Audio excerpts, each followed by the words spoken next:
Hey, Oz. Hey, Curtis. What movie are we watching this week? This week we have the emotionless fighting of the Matrix, mixed with the amnesia-stricken tough guy of the Bourne Identity, Okay. crossed with the insane fights and master training of the story of Ricky, all wrapped up in the biopic featured at the end of Pee-wee's Big Adventure.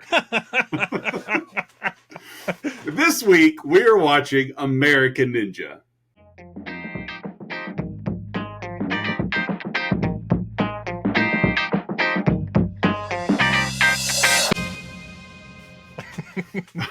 Paging Mr. Herman. Mr. Herman, you have Hey a there, telephone Pete. call at the front desk. Hey, PW. You want to take the X1 out for a ride? Like that one, yeah, exactly. That one was my first piece of the movie Marriage, when they're like at the beginning of the movie where there's black ninjas jumping out of the jungle. Yep. And then our lead jumping on a red speedster motorcycle to chase them, and I'm like, oh my gosh, this is it's. I wonder if this, because I think both came out in '85. They were both '85. I wonder if, I don't know, if there was any way that like Tim Burton and the crew who were doing Pee-wee got a hold of this movie and saw it first, or at least just like saw what they were doing. Exactly. There was just enough of that I'm like, oh my god, it's just it was there. But yeah, originally it was like, all right, Pee-wee. And then he's like, oh, I have amnesia. I'm like, Bourne Identity. Mm-hmm. And then, like nobody, there's no reactions or emotion at all in this fighting. No. And then everybody knows when you fight people, there's no emotion at all involved. It's a serious event. You must be stoic. It reminds me of a Simpsons bit where I think, Homer goes to a bar in a different town because he's upset about something, and there's two kind of local yokels at the bar, and one of them goes, "Hey, you, let's fight," and the other one goes, "Them's fighting words." Them's fighting words. Oh my! And so it's just, I almost went with Ricky Joe, the story of Armstrong, but. But yeah, this one, oh man, this movie. Yeah. Welcome back, ladies and gentlemen, to another week of Let's Talk About Flicks, the podcast where we take a monthly theme. New theme. So, was the second week of this one? This is the first week of this theme. Yeah, new theme, new month. We're new theme, December new month. 2023. Yeah, we are covering your just by the book action movies, run-of-the-mill action. Exactly. Just, cookie cutter-esque in a way that they all follow the same type of formula. Yeah, just dumb fun. Yep, and that's what we're covering to wrap up our 2023 calendar year. And we're going to kick it off with, like I said, American Ninja. We're going to literally kick it off with American Ninja. The first of 5 in this franchise. Oh, God. Because this franchise needed 5 movies. Well, there's a lot more Children of the Corn movies. That's true. And that needed to be even less, because there's a lot of fighting to be had by the American Ninja. But yeah, I'm one of your hosts, Oz. I'm the other host, Curtis. And before we get rolling into it, let's get the party out of the way by thanking our Patreon subscribers, Don S., Aaron A., Mandy K., and Melissa L. Thank you for your patronage. Thank you *4. All right. Well, I've got the plot of this week's opus. Exactly. This tent pole of a film. Mr. Armstrong's opus. Somehow still starring Richard Dreyfuss. Yeah. Richard Dreyfuss as Patricia Hickok. Exactly. So I'm going to let you get to the cast.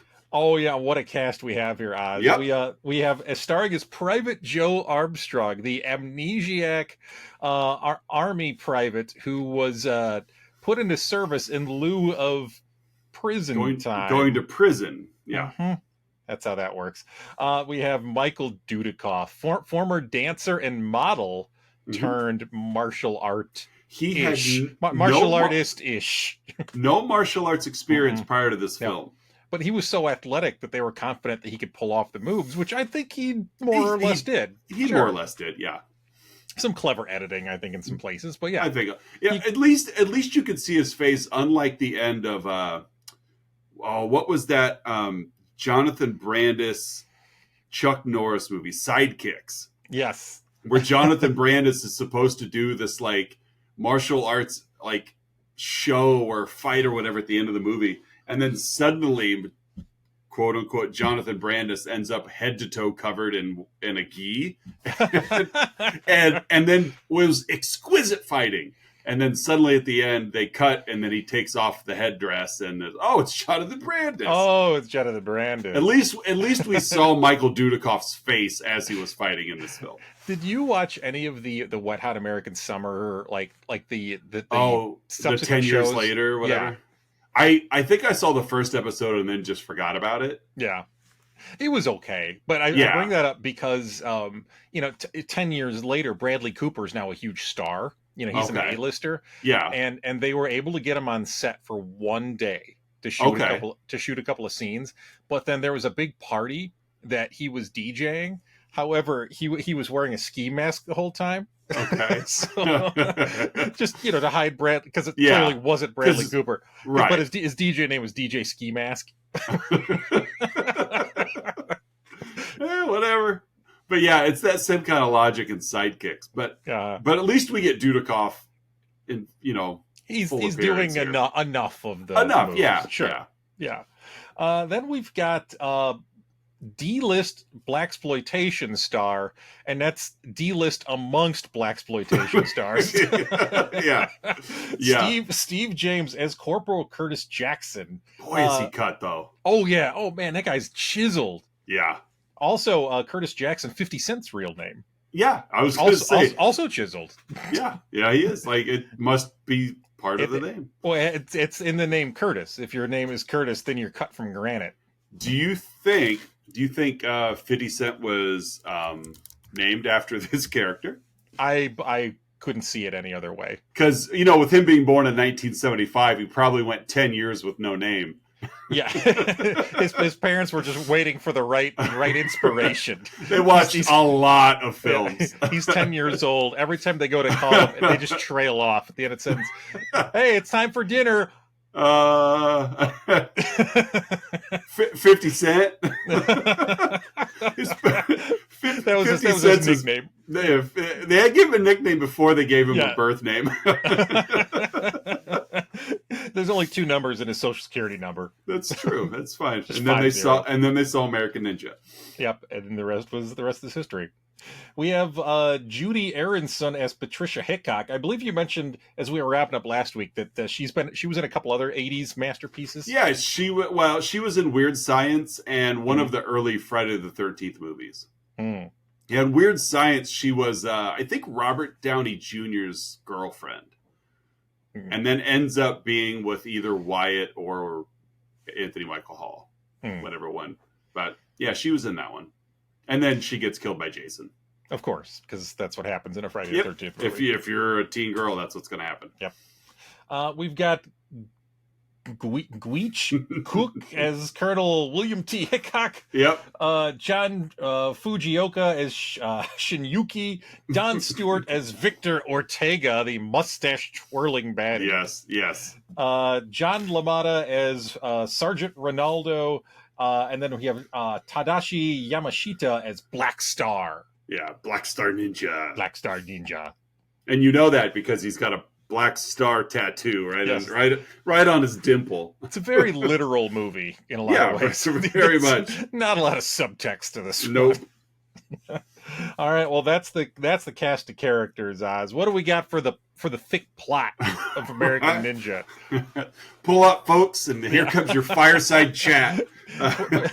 Put on your leather elbow patch jacket. Exactly. Clear your schedule because we're going deep. Here's a tome.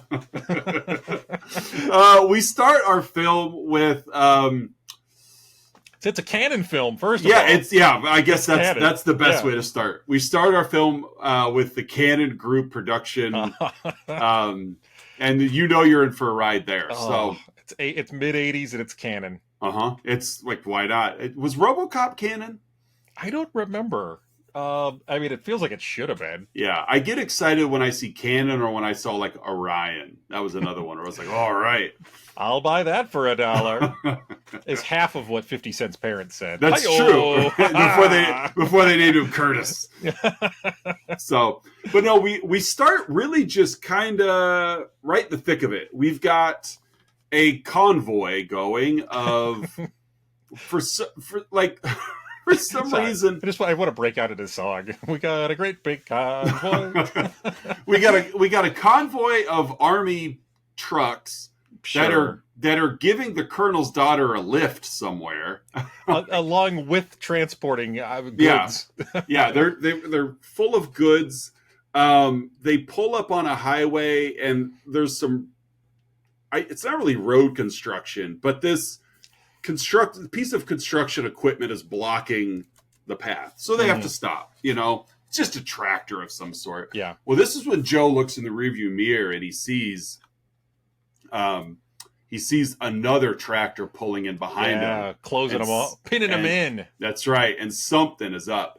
And this is where we get a bunch of gunmen coming out of the jungle, basically holding up the American soldiers to steal the trucks.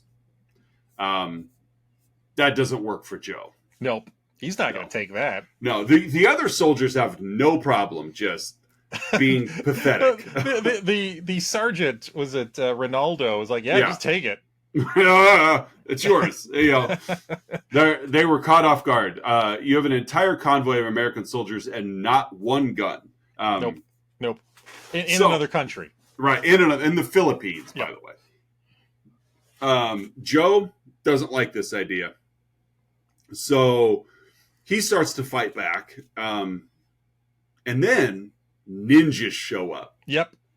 They take care of these like construction worker bad guys. There weren't many of them, but they take them down, and they're gonna all lock and load and get ready to go. And then the ninjas show up.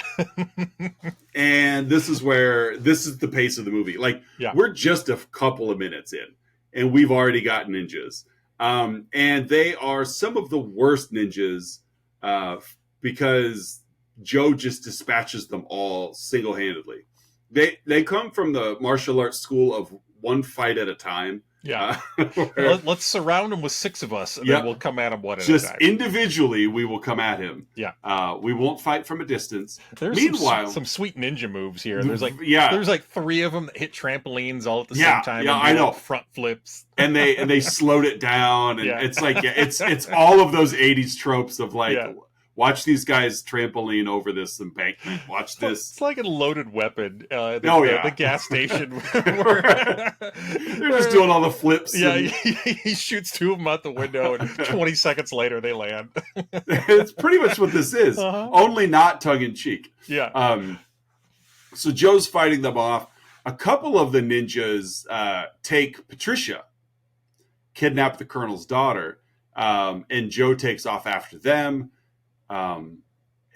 We get a really bizarre scene. Like, he saves her, and then we get this strange scene where it's just like the 2 of them in the jungle, and like he saves her. She kind of yells at him because her hair's wet now. It's like she's really living the part of like an 80s mall rat. Yeah. He rips her skirt so that she could run faster, right? Which honestly was pretty good thinking. I mean, I probably would have gotten consent before I did that, but he just, like, she's sitting there in basically her tight miniskirt, and he just slices it right between the legs and then ties them off. And I'm like, well, that's pretty resourceful, Joe. Oh, yeah, I mean, and she's doing her best. What's her name from Temple of Doom? Oh, yeah, I can't think of it either, but yeah. Like, those are my favorite shoes. Exactly. And so, but they end up, like, she realizes that, he did save me. He's a softie. They kind of have a few moments. I know I kind of mentioned last week that, like, I've always found, this actress an attractive one. But I'm glad she was in this movie because she had just enough acting talent. Yeah, just enough to carry a scene with Dudikoff. Yeah, with what sack of napkins, exactly. Michael Dudikoff. Right. It's because I mean, early on he was supposed to pretty much be nonverbal. Just your reserve. But it's like if she didn't bring a little bit of personality to these scenes, oh my god, movie would have fallen apart. Like you needed her character to be almost kind of over the top. A little too much, because otherwise it just would have been nothing. He was giving you nothing. She does check out his abs though at one point as well. She gets real giggly, and but basically he wins her over, and he's being a gentleman about it. Not a big deal. They get back to base again. Let's remind ourselves, he has saved fought off the ninja clan and saved the colonel's daughter from kidnapping. Yes. He is new to the group, to the platoon. You would think that this would kind of win him over. Like, people would be like, wow, man, you're a real hero. Glad to have you here. Nope, exact opposite. Everybody hates this man. Yeah. For no reason. You got a couple of guys killed. Yeah, that's it. Like, yes, you saved the colonel's daughter and kept our entire convoy from being like stolen, but and other people from getting killed. Yeah, but we have to hate you first. So yeah, like, his popularity takes a real nosedive. They just not a fan of him. It's the third time we've been hit by ninjas this month. It's like, oh my god, I love the dialogue of this movie because, again, none of it is tongue in cheek. It's all straightforward. It's all meant to be taken seriously. Straight action film. Yeah. They're doing chores on base, and this is where we meet Jackson. Mm-hmm. He's a corporal, a little higher up than private, and he just doesn't like Joe. Curtis Jackson. Yeah, Curtis Jackson. Curtis Jackson. Corporal Fitty. And he just doesn't like Joe at all. Mm-mm. No, he doesn't know the man, but I just don't like you. I don't like your face. And so he apparently Corporal Curtis Jackson's a little bit of a ninja himself. Mm-hmm. So he thinks he because this is all allowed on army bases in the 80s. You can just attack each other. Yeah, unprovoked. Hey, let's fight. It's fighting words. And as long as you have a higher rank, it's okay. Yeah. There's one not quite officer, but higher than a private there. Right. And so Jackson keeps coming at Joe. Joe doesn't want to fight. He's totally selling all of his moves because Jackson is attacking and Joe's just doing like an arm bar. He's doing an arm drag takedown, like hip toss. Exactly. It's like he just keeps putting Jackson on the ground. And every time he puts Jackson on the ground, it's like Jackson earns a little more respect for Joe. Like, and eventually Jackson has been beaten down to the point where he's like, I like you. I like the cut of your jib. Oh, I like it. You fight well. And so he's impressed. You could grease these pecs any day. it's like Joe displays all of the same fighting technique when he dispatches an entire clan of ninjas, and everybody hates him for it. But you beat Corporal Jackson, so you're good by me. You know that. Oh God, what's the actor's name? Steve James. Yeah, he was in a movie that we have not covered that I would love to someday. I'm Gonna Get You, Sucker. Oh, I love I'm Gonna Get You, Sucker. Is that that's the Wayans, isn't it? Yes, it's the first Wayans production, and he plays Kung Fu Joe. Yeah, one of the guys they recruit, and I think in that movie he also gets jumped by ninjas. He would have been. It's cops. It's cops, not ninjas. Steve James would have been a perfect fit in like Black Dynamite. Like, yes, yeah. He just had that vibe. But although everyone else in the movie was being like farcical, and I think Steve James would have been given the order: you just act accordingly. Just be the character from American Ninja. Be him. We find out that Jackson finds out that Joe's he's an amnesiac. Of course he is. Okay. He remembers very little of his past. I just remember running with street gangs and learning martial arts. That's it. The important stuff. Right. Joe is like confined to base now because he's gotten in even more trouble for really doing nothing. Yeah. So he can't leave base. Well, that's not good enough because Patricia wants to see Joe. Just because. Like, no real reason. Just because. It's his 6-pack abs. I guess. So she sets it up to where Joe's going to leave base to go see Patricia. He doesn't know he's going to see Patricia. He's just going to a meeting or whatever. He's like covering for a guy. Yeah. Oh, yeah. That's right. I can't make my date, so I need you to run this note over to her. Yeah, go take this note to a girl. Yeah, I'm supposed to have a date with this girl. Take this note to her. He's like, I can't leave base. We'll just do it anyway. So he sneaks off base. On his red Kawasaki. Exactly. He takes this red Kawasaki, and thankfully there is a wall height ramp. Yes, it just happens to be there. Right there on base that he just ramps right over. And now that he's outside the wall, he's a free man, I guess. Because nobody can get Joe. There's no lookouts. Nope. So he meets up with Patricia and whatever. Like, it's Joe meeting Patricia on the like the deck of this building reminded me so much of Anakin meeting Padme. Like, I hate sand. Exactly. That's what it reminded me of. She's like got her back to us. He walks up, and like they even do like, you know, like kind of the medium close up kiss shot. Yeah. And it's the whole hate sand gets everywhere. There is some sweet 80s saxophone playing as well in this scene. It's too bad that they discontinued saxophone usage in film scores after the 80s. Once 1990 hit, there was no more saxophone allowed. Right, not allowed. I think Bull Durham squeezed the last saxophone solo. Yeah. It was either that movie or Lost Boys. I can't remember whichever came last. Stole the last saxophone. Yeah, they stopped selling reeds in Hollywood. Right, they're broken. just brass from here out, boys. And so Joe and Patricia go out for dinner because Joe's already in trouble. If you're may as well go get a bite. Right. If you're already in trouble, just go whole hog. Yep, I gotta get some tilapia. It's worth the court martial. I'm like, might as well enjoy myself. So they go to the same restaurant. Well, it's the only restaurant apparently. Yeah, it's the only restaurant in this area in the Philippines. And they come across that Ronaldo is also First Sergeant Ronaldo is at the same restaurant having dinner with Victor Ortega. Yeah, corporate bad guy. And so Ronaldo sees Joe. Uh-oh, that's not good. Mm-mm. Ronaldo is then told by Ortega in public with a man standing behind them, like he's like shredding cheese or something. Like there's people around. I want him dead. What was that? Kill him. I want him dead. I want him dead. I was talking to you, cheese man. I want him dead. Get over there with that grater. You go grate that man. So Ortega tells Ronaldo, you got to kill Joe. Why?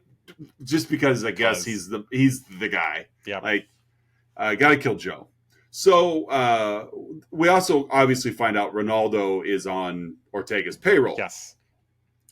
So Ronaldo orchestrates again. Joe, who's been confined to base, is now giving another order: take this truck full of supplies and take it over to Warehouse 5 or whatever. Take it to this abandoned dock. Yeah, just go that way. So Joe does because he's a military man. He does what he's told, except when he's told to do things, he doesn't do those. He picks and chooses what he's going to do. So Joe takes this abandoned warehouse, pulls up. Is this Warehouse 5? Yeah. So he pulls into this abandoned warehouse, and who's there? Ninjas. Every bad guy. Yep. All of the ninjas are there again. Oh well, Joe defeats all of them. Like they even all the ninjas. Like, they close the door. Like they let the ninjas into the warehouse, and then they close the door of the warehouse and lock it. And they're like, oh, "Our job is complete." Yep. Joe Joe dispatches all of the ninjas. And then climbs out a window in the top. This is after they realize that Joe has dispatched the ninjas, so they send in more bad guys with guns. I love some of the little moments in this. Like there's guys with like bows and arrows, and like he throws a sword at a guy that's up in the rafters. And and this is like a warehouse. You know, this isn't like a 9-10 foot like residential ceiling. He's 20 feet in the air. Yeah, just throws the sword at him, like throws a katana at him. Yeah, there were a couple of kind of cool sword moves here, because at one point, like, Joe had a sword and another ninja had a sword, and like Joe uses his sword to like stab one ninja and then grabs, I don't know, it was just a couple of like, oh, that was kind of fun, you know, little tells where, you know, Joe is standing like right next to several bags of rice. Yeah. And then a couple grains of rice trickle, and Joe immediately knows there's a ninja above me. Yeah. But he stabs through the bag of rice into the guy. He's like, which is pretty cool.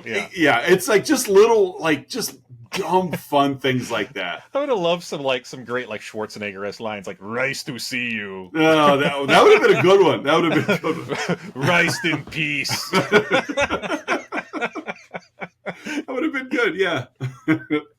I got nothing. You just stole like the two best ones, so I'll take the rest of the episode off. Rise to see you. And so he escapes. He escapes this warehouse, makes it back to base. You know, I lost my notes here. He defeats all the ninjas. He escapes. He meets Shen Yuki in the woods. Not yet. Not yet? Not yet. Oh, that's when he's at Ortega's place. Oh, that's right. But yeah, it's all like one big fight sequence. Exactly. Yeah, there's a bunch of fight sequence here where they steal the truck and Joe jumps on another motorcycle and chases down the truck. The truck driver runs Joe off the road, and he's like, haha, like I got him, you know. Only Joe had, because Joe got in front of him, he ran over the motorcycle, but Joe did the whole clutch to the front of the semi, and survived. So Joe then gets transported via truck to Ortega's, where they were stealing the trucks, because obviously Ronaldo's been in on it. Mm-hmm. So he's basically selling this like military grade equipment and weapons. So Joe ends up like at Ortega's compound, which turns out to double as a Black Star Ninja training camp. I loved I did too. I loved that's just the rainbow variety of gi and I love like 80s bad guy like palatial estate. Yeah. And there also just happens to be like rando ninja training there also. Yep. And it's like guys on like monkey bars and it's all the things necessary. Get trampoline jumps and this is where we will train you in the art of the front flip. From 2 to 4 on Thursdays. It did. It just had this like summer camp feel to it, like team building. Get that trampoline at a 45-degree angle. Right. Not there, Kurt. Not there. And so Joe figures out here that Ortega has been, when Ronaldo has the trucks stolen, which is something that he's been doing. Ortega's the one that's getting the trucks, and then he's selling this military equipment. Mm-hmm. Just to whoever. This is where he runs into, because Joe's discovered, and of course he escapes again, because he's surrounded by lesser colored ninjas. These aren't Black Star ninjas; these are Red Star and Yellow Star ninjas, I guess. Like they're not quite there yet. Their blow dart technique isn't as precise. They somehow inhale the darts. Yeah. So Joe escapes, and he gets to the woods, and he's going to go right, and then Shinyuki shows up, who is Ortega's servant, which we'll get back to in a moment, and it's like, oh, you want to go there? So Joe goes left instead of right, and like finds it's like Shinyuki had this like underground bunker that he's been hiding behind the leaves, I guess. I think he was in a Breath of the Wild shrine. It must have been. That's the vibe it gave. Yeah. So Joe escapes again. He goes back to the base. He gets arrested immediately by Ronaldo's, because Ronaldo came back. He's like, Joe's been stealing the trucks. Joe's behind all the fencing of these, military. Yep, they're framing weapons. him. So he's been put in the clink. Joe has. Jackson realizes that it's all been set up. Yep. Joe didn't do all this. So he goes to protest Ronaldo. Ronaldo go away. Joe is in, he's in the brig. Is that the right term for military jail? I think so. The brig. I think that might be a Navy thing. The brig. Whatever. He's in the penalty box. Joe is. He's in timeout. And Ortega is still angry because he's like, this Joe guy, he just won't die. So he finally sends the Black Star Master after him. He sends the heavy hitter after him. And he infiltrates the base, kills the MPs that are protecting Joe. Get some sweet shuriken action here. Yeah, pretty sweet shuriken action. Joe escapes again. Kind of a really cool little, where like the ladder is up against the building and Joe climbs the ladder from the underside and then kicks off the ladder, and the ladder like leans up against the barbed wire fence, and then he's already on the correct side of the ladder. Yeah. I was like, that was kind of fun. And so Joe escapes again, but the Black Star Master also flees the scene, which further implicates Joe is the bad guy behind all this. Because one of these MPs is found with a throwing star. As goofy as this movie is, the plot, for the most part, really did hold together. Like enough. I mean, you know what I mean? It's like a movie's like you can see the seams, but but low production value. Low production budgets like this. A lot of times, I feel like there's just giant holes in the plot. Yeah. And while this movie already is just ridiculous, at least like it was fairly linear. Like, with the exception of a couple of scenes early when like Joe and Patricia are just like frolicking in the wilderness and then we get another one coming up here soon I'll get to. So Joe teams up with Jackson, Charlie, and Patricia because Joe's innocent. They all believe Joe's innocent. So they go straight to the Colonel. They go to Colonel Hickok and they're like, he's innocent. They know all about it, but of course he doesn't believe him. Yeah. Get out of here. So then they leave, and Hickok meets Ronaldo privately. We figure out that Hickok is really the one in charge. No plot no twist. Way. I won't say it surprised me when it revealed itself, but up until this point, I really did think it was just Ronaldo because they hadn't really shown enough of Hickok. Yeah, you didn't see a whole lot of him other than just like angry yelling. Yeah, just Colonel stuff, and so I'm like, okay, that, I mean, it didn't change the narrative at all, but I'm like, oh, the Colonel's the one behind it all. So it's like, you totally just put your daughter at risk multiple times in this movie. Yeah, go back to the beginning. He sent her with on a hit that he knew what was going to happen. He knew this hit was going down, and he's like, just take Patricia. It'll be fine. Like, it's a better cover if I send my daughter in a mortal danger. Right, and she stands right there in front of him, and it's like, this guy's innocent, Dad. In his mind, he's like, yeah, I know. But no, duh. But what I've got going on is far more important than my loyalty to my family. There's money to be made. So Hickok, once again, verbally and out loud, is like the fifth death threat on Joe. We got just somebody go kill Joe. Black Star Master shows up, kidnaps Patricia again, because he's got, like, Ortega's reliance on the army is suddenly like, there's a lot of holes here. Let's not trust them as much. Black Star, you go take care of business. I know you're good for it. Yeah, so that's really what got the Colonel to turn face in this whole wrestling match of a film. Face turn. That's right. Kidnaps Patricia. Ronaldo tries to run Joe off the road in pursuit. Only Joe again survives because he's part feline. Ronaldo's Jeep hits a tree at about 5 miles an hour. Exactly, yeah. And I wrote down in my notes that his Jeep explodes Hans Moleman style. Oh, yeah. Yeah, it's just a massive explosion. Yeah. So Joe goes back to Ortega's because he knows where it is. This is where he teams up with Shinyuki. Shinyuki, this is the other part where I'm like, oh, okay, we're going to do this. Yep. Shinyuki reveals that, hey, I adopted you at birth. I trained you in martial arts. You know ninjutsu because of me. And then we see like a plunger of a bomb detonate.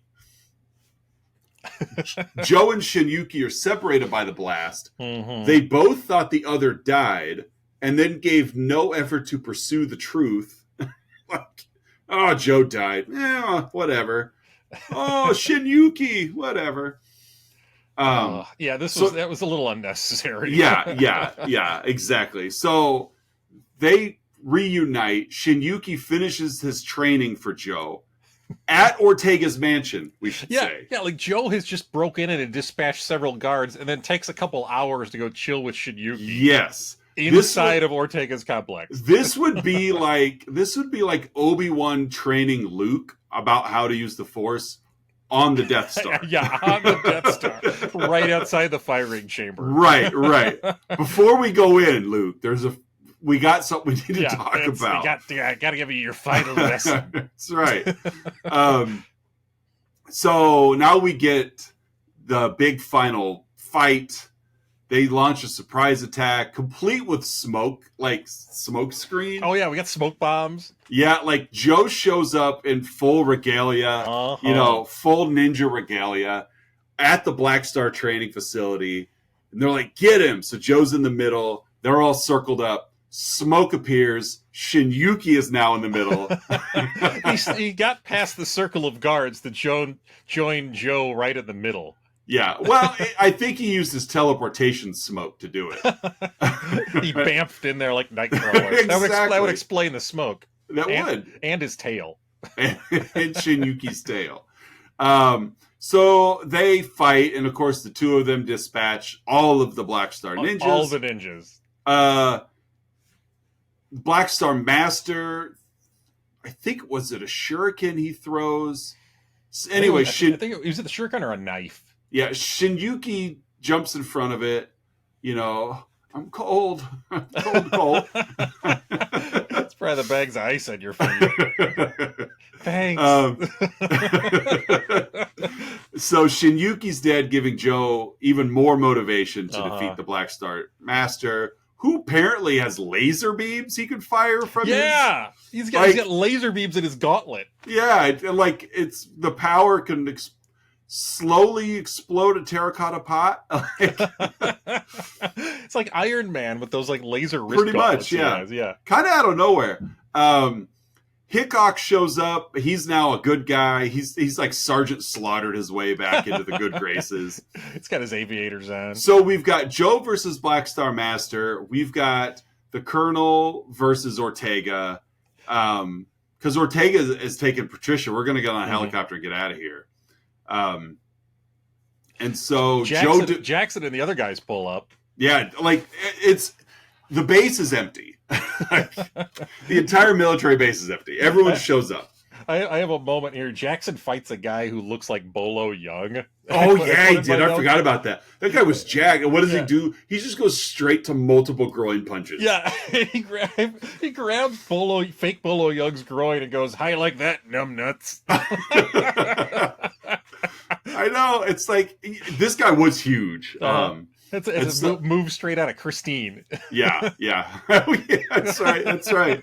It's bully prevention. Yeah. When push comes to shove, just grab a nut. Grab some groin. So, Black Star Ninja's defeated. Ortega is trying to escape via helicopter. Mm-hmm. He ends up killing Hickok to steal Patricia. Not going to stop Joe, though. Mm-mm. Joe jumps onto the helicopter, which has a big bar in front of it that you never see on helicopters. He's got a giant like acrobat bar on the front. We get some actually pretty decent like aerial special effects.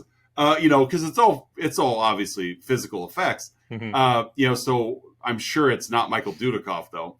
But we get kind of a martial arts-esque fight between Ortega and Joe hanging from the helicopter. Long story short, Joe grabs Patricia. They jump off onto the roof of a building with a very obvious crash pad.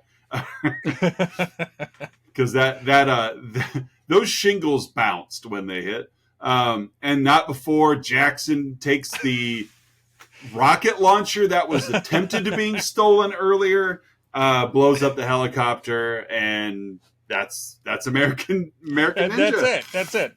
Credits roll. No mourning for Hickok or Shinyuki. Nope. Well, it doesn't matter. Patricia's with her one true love anyway. Her dad didn't have abs like that. No. Her dad double-crossed her. Joe would never do that. No. He's not smart enough to. That's it. That's American Ninja. That's American. That's how it ends. It just ends like that. It's like roll credits. And we're done. All right. Well, hey, folks, it's that point in the show where Oz and I each give our own unique rating about the film we've been yapping about, 1985's American Ninja. Oz, how would you rate this flick? I'm going to give this 6 shuriken stars. Nice. That's a solid rating. What are you giving it? I'm going to go with 48 Dudikoffs. Oh, fun.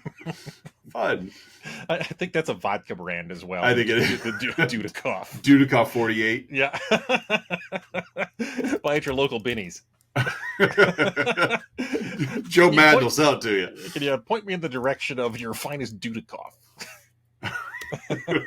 Ooh, this here is a 48 Dudikoff. Ooh. Next up, we've got Outside Insights. Oz and I have been scouring the interwebs, searching for unprofessional reviews that tickle our funny bone, and we hope they tickle yours as well. Oz, what is your Outside Insight? Oh, my Outside Insight is a 5-star review by Sammy. Ooh, Sammy. Yep, left March 24th of last year. Sammy says, and I'm going to use the first initial of the swear words. Okay. American Ninja rules holy FS. Mm-hmm. Listen, is it 80s racist white people do an S that's vaguely foreign? Yeah. Mm-hmm. But listen. Let people put their narration on there. There are ninja lasers. A character point blank asks another character, "Do you know what ninjutsu is, sir?" Completely seriously. The army characters are all dumb as H. There is a fighting rival to best friend pipeline. Jackson exists at all and is the best immediately.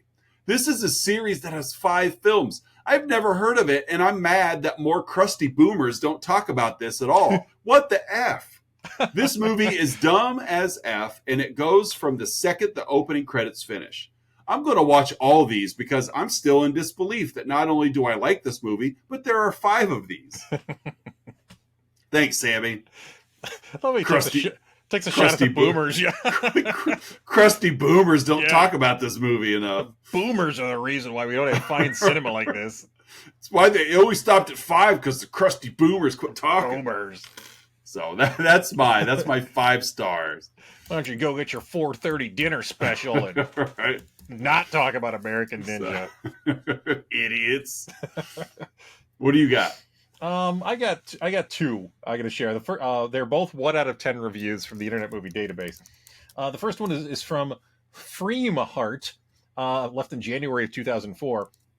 For many years, I saw this movie as a real movie of ninjas, but after studying more about the culture, I can only think this is just another karate film.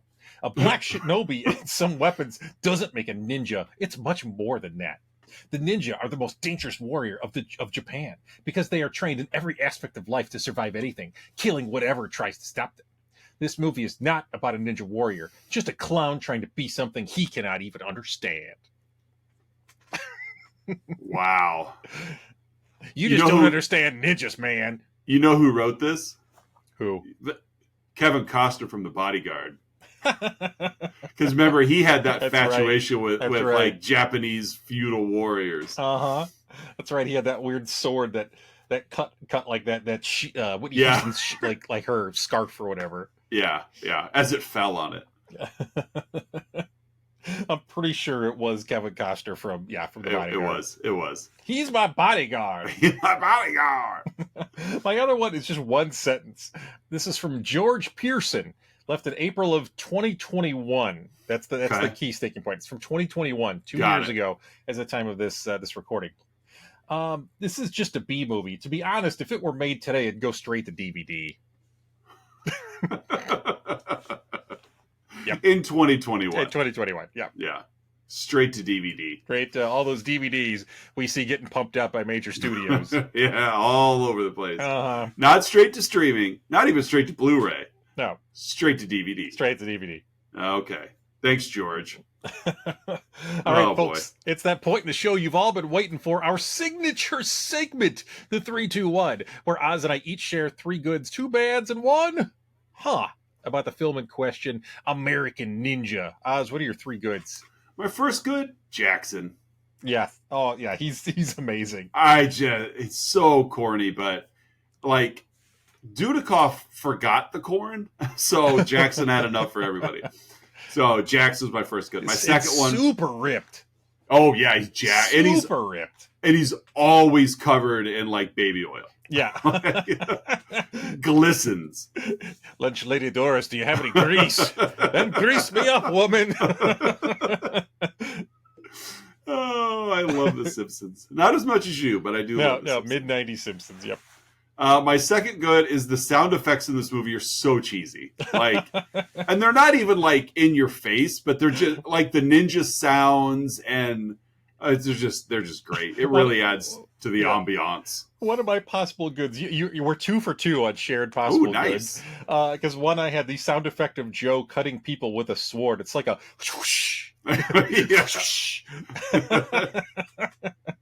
It's great. I love it. And my third good, titular line. Titular line. That's there as an American Ninja. Warrior.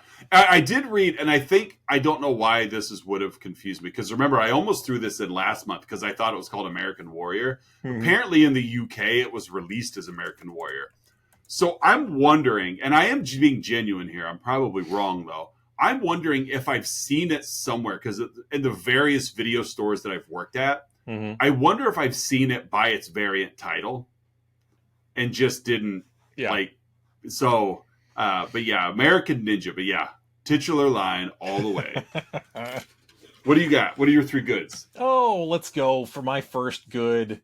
I love the way that Michael Dudikoff dives at things, or like dives at things, or dives out of the way of things. Like he Superman's it. Yeah, he dives through the window with both of his arms fully extended, like palms out. Yeah, like he's about to take flight. Like that's how he dodges bullets. That's how he jumps through windows. That's how he dives under cars.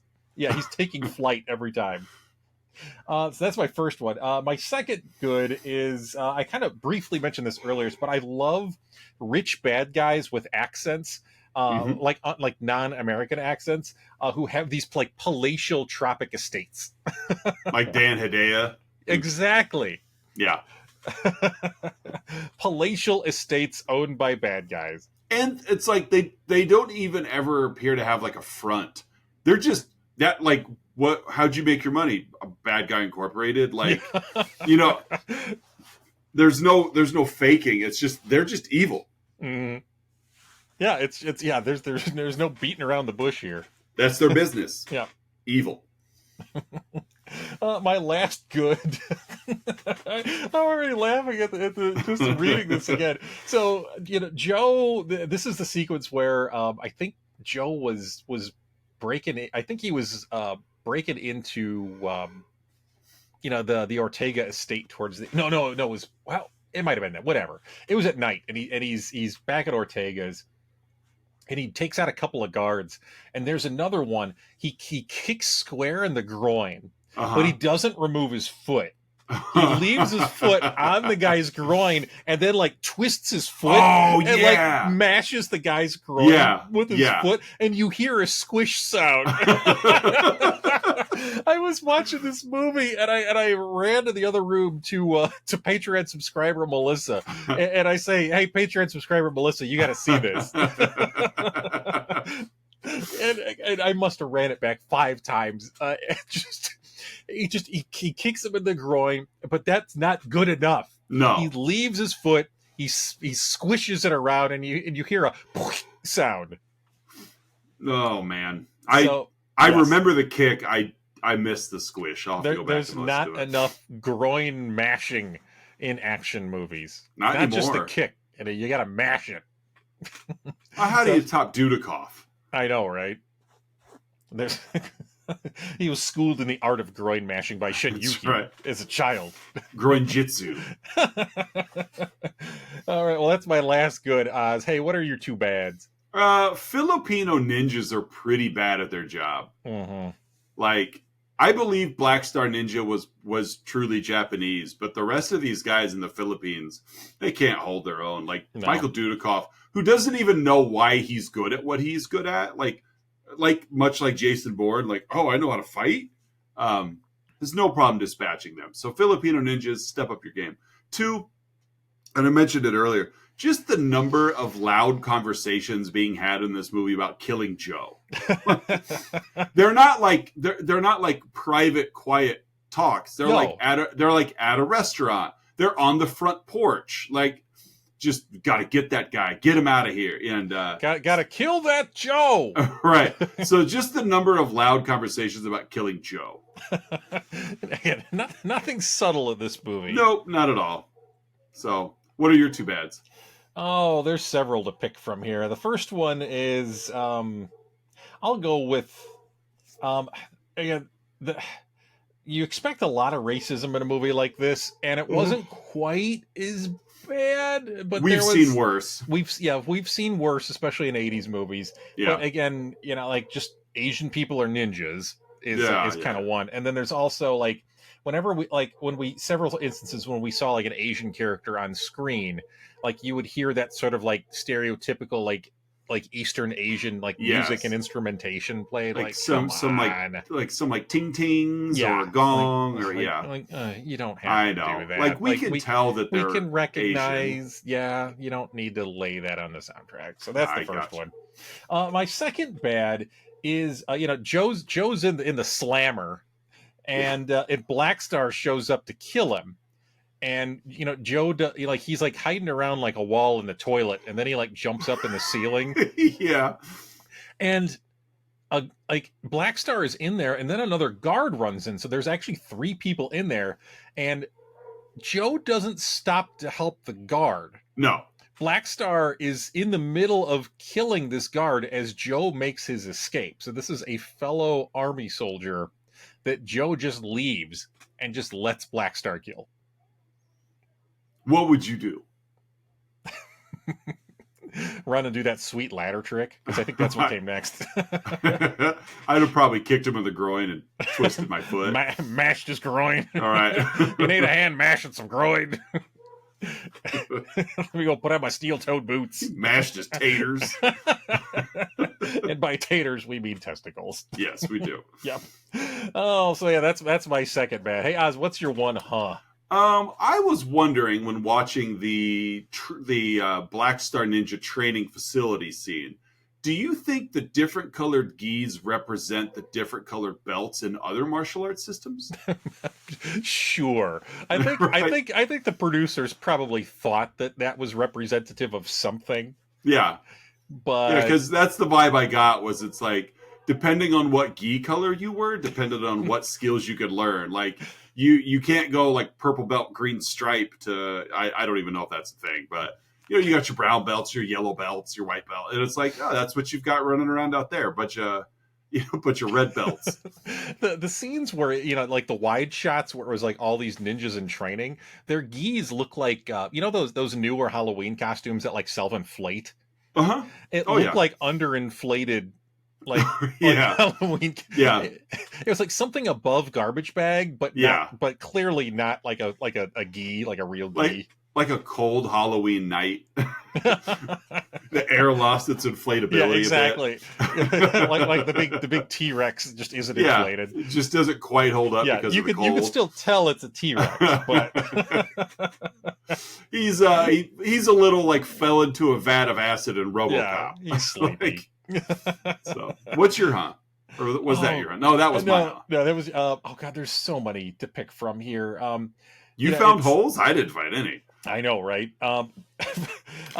First of all, military service in lieu of prison, I don't think that you can legally do that. Not after this movie came out, but prior to this, it was definitely an option. Patricia's elaborate plan to get Joe to deliver Charlie's note to the restaurant. Yeah.